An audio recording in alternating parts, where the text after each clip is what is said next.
राधे राधे। आदरणीय गुरुदेव, आपके चरणों में कोटि कोटि प्रणाम। महाराज जी, मेरा मन काफी अशांत रहता है, चित्त स्थिर नहीं रहता, किसी अनिष्ट की आशंका रहती है। महाराज जी, इसका क्या उपाय? अगर सत्संग सुनाओ कभी, तो हमने कई बार कहा है, बिना भगवान के भजन के चिंता, शोक, भय, उद्विग्नता, घबराहट ये जाने वाली नहीं। भजन नहीं करोगे तो पाप कर्म बनेंगे, हम हो या आप हो। एक भी मिनट कोई बिना कर्म किए नहीं रह सकता, एक भी मिनट।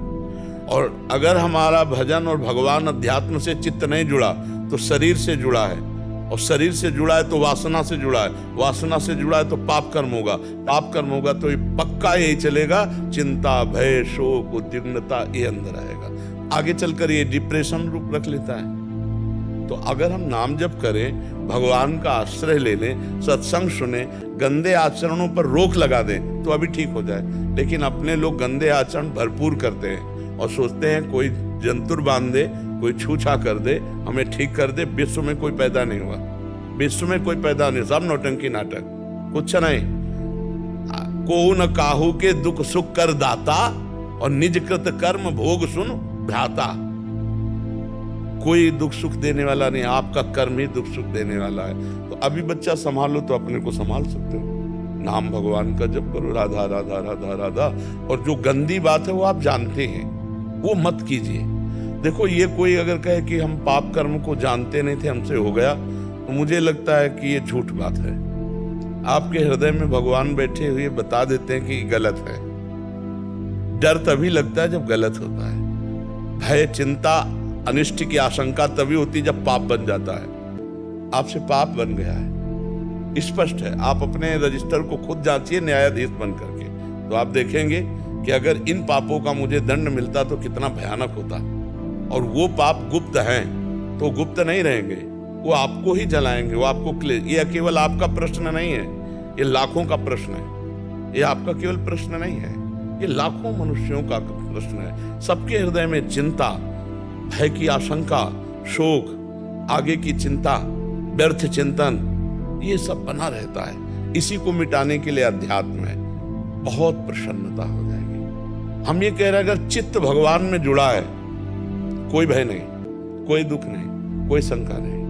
और चित्त भगवान से नहीं जुड़ा है तो करोड़ों रुपया जमा कर लो, सब व्यवस्था कर लो, फिर भी चिंता, भय, शोक इससे मुक्त नहीं हो सकती, क्योंकि मृत्यु आने वाली।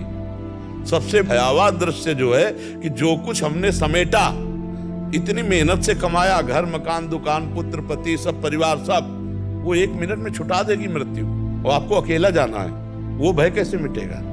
और छोटे मोटे भय तो है ही, और भय और अनिष्ट। जब मेरे इतने बड़े स्वामी प्रभु हैं तो अनिष्ट कौन है? सब पैदा हो गया जो अनिष्ट कर सकता है। अगर मेरे प्रभु का विधान है तो होके रहेगा, तो चिंतन ठीक हो जाएगा यदि भगवान की शरण में होकर नाम जप करोगे। पर यह जरूर है कि पाप कर्म करोगे तो हमारी बात पर चल नहीं सकते आप, हमारी बात को समझ नहीं सकते आप। और अगर सही ढंग से चलोगे तो बिल्कुल मस्ती छा जाएगी। इतने बड़े प्रीतम भगवान हैं हमारे, हमारा कौन अनिष्ट कर सकता है? हम क्यों चिंता करें? जब इतने बड़े स्वामी हमारे हैं तो हम चिंता क्यों करें? तो आपका भगवान से यदि संबंध भाव बन जाए कि हमारे प्रीतम, तो अनिष्ट की चिंता क्यों? कौन अनिष्ट कर सकता है? कौन अनिष्ट कर सकता है जब हमारे भगवान है? पर चिंतन खाली और पूर्व का पाप वो प्रेरित करके क्लेश देता रहता है। इसलिए नाम कीर्तन करो, नाम जप करो, सत्संग सुनो और प्रसन्न रहना सीखो। और वो प्रसन्न तभी रहा जा सकता है जब बड़े का भरोसा हो। अपना कोई बड़ा हो, खूब धनी, मानी, बलवान, सब कुछ जानने वाला, तो एक भरोसा हो जाता है ना। और भगवान कह रहे हैं, अनन्यश्चिन्तयन्तो मां ये जना परिपासते तेषां नित्याभियुक्ता नाम योगक्षेमं वहाम्यहम्। तुम केवल मेरा अनन्य चिंतन करो, भजन करो, योगक्षेम का वाहन मैं करूंगा, देख लूंगा। और वो सर्वज्ञ हैं, सर्वत्र हैं, सर्वशक्तिमान है। हमें भरोसा नहीं होता। और एक मरण धर्मा आदमी कह दे, कोई पदाधिकारी हो, तो हम आगे से भरोसे में हो जाएंगे। और भगवान तो हमारे पास ही है, क्योंकि सर्वत्र हैं तो यहाँ भी हैं, और सर्वशक्तिमान है तो कोई दुर्लभ बात नहीं है। और मुझे बहुत प्यार करते हैं क्योंकि हम उनके बच्चे हैं, तो हमारा संबंध बनता है भगवान से मांगना। तो इसलिए भगवान से जब तक हम नहीं जुड़ेंगे तब तक हमें शांति नहीं मिलने वाली। ये आजकल जो बहुत नौटंकी नाटक माया के चल रहे हैं, न राम, न कृष्ण, न हरि, न भजन, न साधन, न कोई मतलब। और अगर सही ढंग से कि हम कह रहे हैं तुम्हारे पापों का परिणाम ही तुम्हें क्लेश देगा, तुम नाम जप करो, भगवत चिंतन करो, पापों को भस्म कर दो, भगवान का भरोसा करो, अभी आनंद आ जाएगा। इन बातों पर विश्वास कम होता है, बहुत पवित्र हृदय को होता है। कुछ जैसे श्री जी से मांगते हैं, तुरंत दिल करता है कि रिक्वेस्ट कैंसिल कर दो। तो इससे पहले बाहर से मन बना के आते हैं कि श्री जी से कुछ बोलते हैं, जब मांगते हैं फिर कहते हैं श्री जी रिक्वेस्ट कैंसिल। बिल्कुल यही प्रेम है। जो मांग है वो देह भाव से है, और जो कैंसिल करने की बात है ये प्रेम का है। मतलब दोनों चीज चल रही है अभी, अंदर देह भाव भी है और कहीं ना कहीं प्रियाजू से अपनापन है कि प्रियाजू हम जो मांग रहे हैं हमारी मांग है, पर प्रियाजू आप इसे पूरी ना करना, क्योंकि कहीं पूरी हो जाए हम आपसे दूर हो जाए तो ठीक नहीं है। हमें वो कष्ट वो दुख बहुत अच्छा है जो आपसे जोड़े रहे, वो सुख वो संपत्ति बहुत बुरी है जो आपसे अलग कर दे।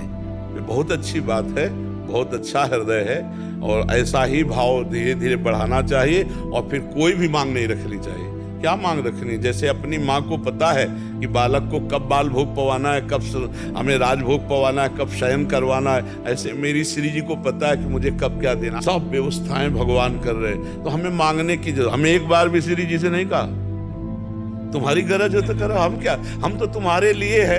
अगर भाई हमें तड़पाओगी तो राधा राधा बोलेंगे, और दवाई दोगी तो राधा राधा बोलेंगे। अब तो राधा के सिवा हमारा जीवन कुछ है नहीं। अब तुम देखो कैसे महलों में रखो, चाहे झोपड़ी में वास दो, भूखे रखो, चाहे जैसे आप छके रखो, आपका विषय है। तो हमें लगता है कि वास्तविक बात तो ये है कि मांगने की जरूरत है नहीं, और अगर मांगना ही हमें तो फिर प्रभु से ही मांगे, दूसरे से न मांगे।